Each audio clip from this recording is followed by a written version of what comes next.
TV রাজবাড়ী খবরে আপনাদের স্বাগত।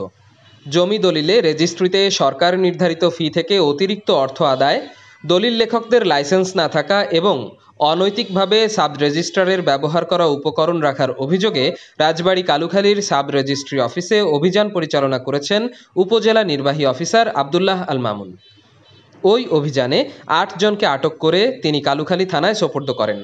পরে ২ জনের কারাদণ্ড ও ৬ জনের কাছ থেকে ৬৮,০০০ টাকা জরিমানা আদায় করা হয়েছে।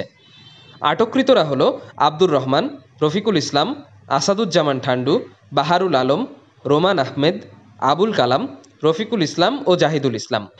সোমবার বেলা ১১টায় উপজেলা টাস্ক ফোর্সের অভিযান পরিচালনা করা হয়।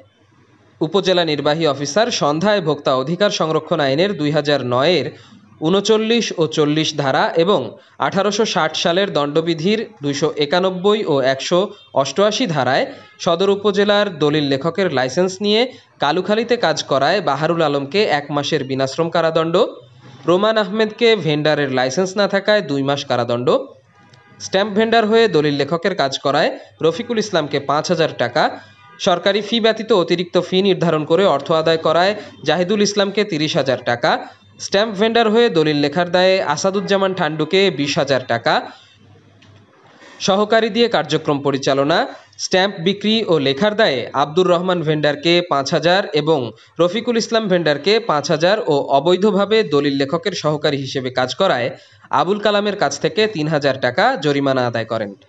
অভিযানের সময় আরও উপস্থিত ছিলেন কালুখালী থানার ওসি মাসুদুর রহমান, রতনদিয়া ইউনিয়ন পরিষদ চেয়ারম্যান মেহেদী হাসিনা পারভিন নীলুফা সহ অন্যান্যরা।